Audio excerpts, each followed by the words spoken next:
Então, hoje a gente tem livros dizendo que os anjinhos cuidam da gente, para cada dia do ano tem um anjo protetor. Ou seja, esse romantismo todo que nós humanos, nos últimos tempos, fomos criando, né?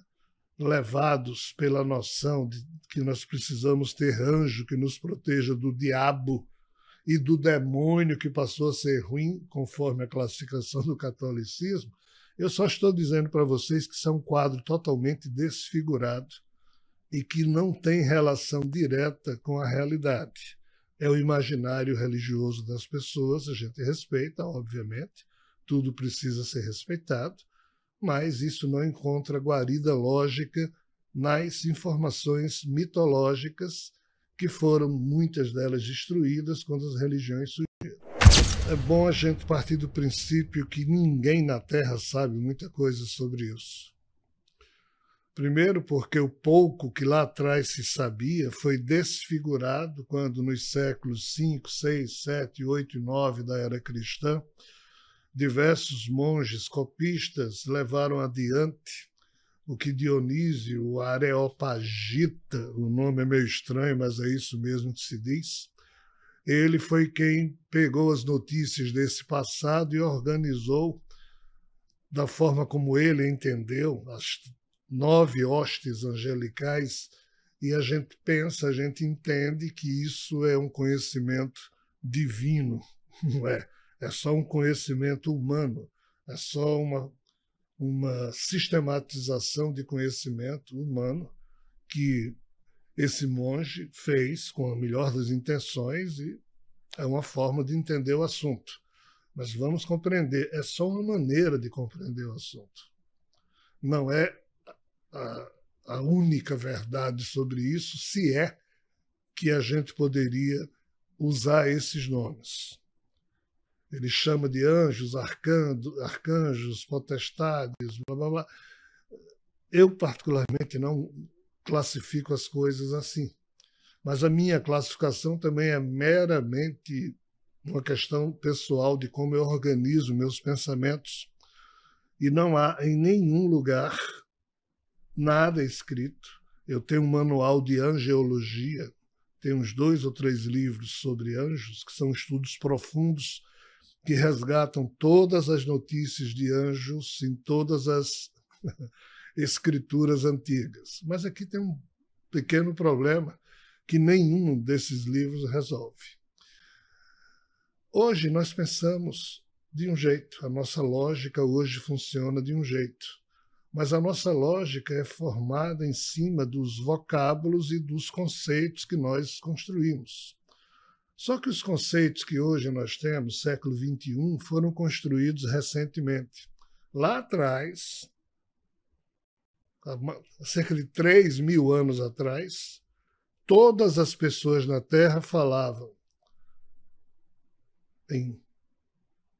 Na verdade, vamos fazer o seguinte. Há mais de 4.000 anos atrás, todas as pessoas na Terra falavam em demônio bom, demônio ruim, ente criador bom, ente criador ruim, anjo bom, anjo ruim, ser humano bom, ser humano ruim. Ninguém usava nem o nome Deus. Isso há mais de 4.000 anos. Por volta de 3.000 anos, a turma criou o nome Deus, então existia Deus bom, Deus ruim, demônio bom, demônio ruim, anjo bom, anjo ruim, ser humano bom, ser humano ruim. Porém, no século II a.C., lá em Alexandria, houve um certo debate, numa época muito rica, e alguém lá resolveu que, a partir daquele encontro, as pessoas, quando fossem falar ou escrever, iriam partir do pressuposto de que anjo era bom e demônio era ruim. Ou seja, pode parecer que não produz muita diferença, mas o pior é que produz, porque antes existia um demônio bom, demônio ruim, anjo bom, anjo ruim. Agora, anjo foi transformado em bom e demônio em ruim. Então, isso é uma deformação que foi criada para tentar organizar o pensamento das pessoas, e a partir daí, aquela história de anjo ruim foi se transformando em queda de anjos, em rebelião de anjos, isso na mente das pessoas. Mas as notícias ancestrais, quem primeiro falou em algo parecido com anjo foi Enoque. Só que Enoque produziu, junto com Matusalém, seu filho, 366, vamos assim dizer, manuscritos, e hoje tem pedaços de 2, o resto sumiu. E depois, quando surgiu as tribos hebreias, a partir dos 12 filhos de Jacó, que isso foi milênios depois de Enoque, essas histórias começaram a ser contadas, e quando o reino de Judá e de Israel, que foram os 2 reinos, as 12 tribos, foram presas primeiro pelo Império Assírio e depois pelo Império Babilônico, quando os judeus foram então levados para esses cativeiros, para essa miscigenação, aí aqui eles tiveram notícias de outro tipo de anjo, de acordo com o que era registrado na cultura persa, que, por sua vez, já tinha aprendido sobre isso da cultura caldaica e babilônica. Ou seja, isso nos séculos 7, 6 e 5 antes de Cristo. Quando, na época de Jesus, definiram essa coisa de que anjo bom e demônio era ruim, e a Igreja Católica surgiu e organizou as hostes dos anjos à moda de Dionísio, o Areopagita. Então, hoje a gente tem livros dizendo que os anjinhos cuidam da gente, para cada dia do ano tem um anjo protetor. Ou seja, esse romantismo todo que nós humanos, nos últimos tempos, fomos criando, né? Levados pela noção de que nós precisamos ter anjo que nos proteja do diabo e do demônio, que passou a ser ruim, conforme a classificação do catolicismo. Eu só estou dizendo para vocês que isso é um quadro totalmente desfigurado e que não tem relação direta com a realidade.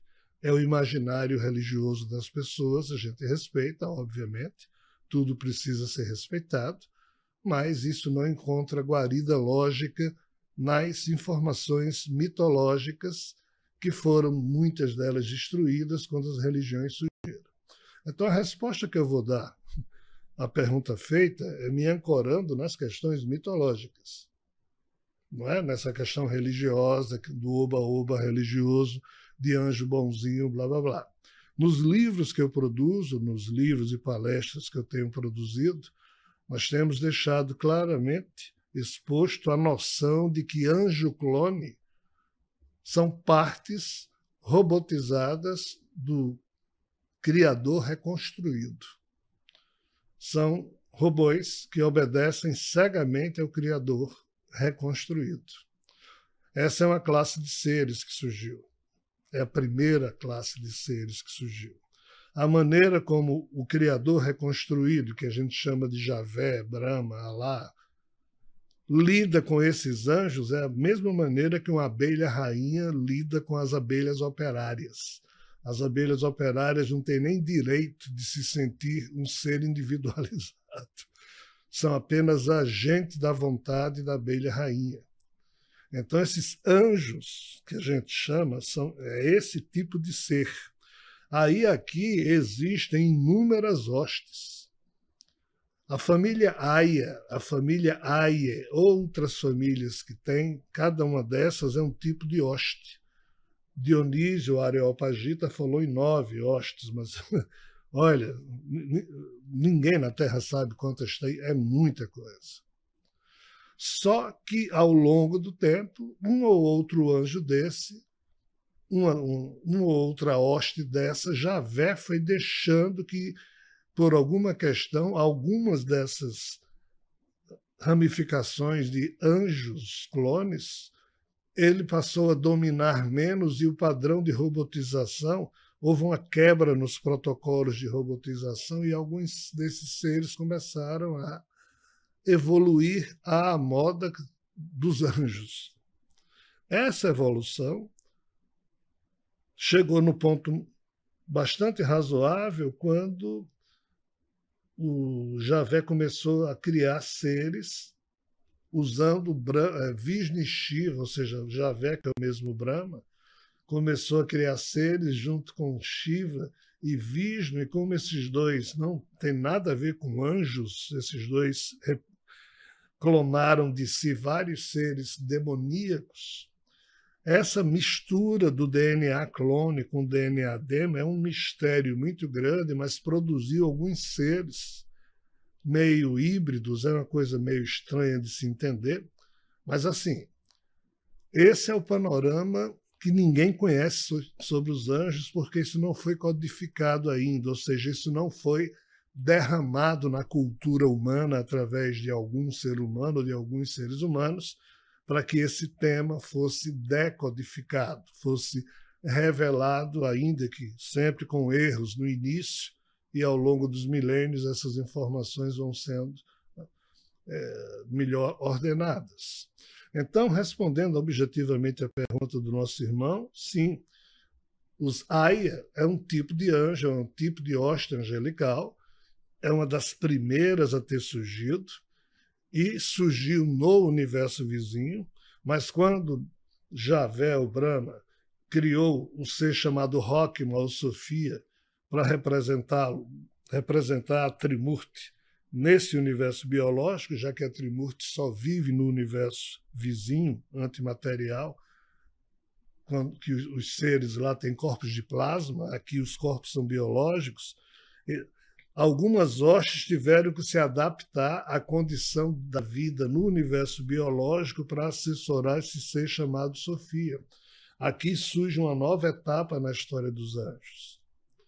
E Enoque foi alguém que, como ser humano, foi colocado dentro de um tipo de um macacão protetor, ou sabe-se lá, tipo uma roupa daquela do Homem de Ferro, coisa parecida, mas aqui é só metáforas e analogias que a gente pode fazer, e foi levado a conviver com seres nesse universo vizinho, o que nunca havia acontecido no sentido objetivo, porque o natural, se é que isso é natural, é que seres do universo vizinho tomavam lá suas poções e com sua tecnologia conseguiam vir para o universo material sem provocar a autodestruição dos seus corpos, porque matéria e antimatéria, quando se encontram, se autodestroem. Então, Enoque parece ter sido o primeiro que, dentro de toda uma proteção científica, através de uma roupa de astronauta, o que seja, foi levado para o universo vizinho. E lá no universo vizinho, esse ser passou a ser chamado de Metatron, porque a ideia de Javé era fazer com que Enoque não morresse como homem. Ao contrário, a sua poção humana iria receber uma série de interferências via os medicamentos ou manipulação genética que esses seres sabem fazer, e iria tornar-se um ser, entre aspas, de vida longa nos mesmos moldes em que os tais anjos são.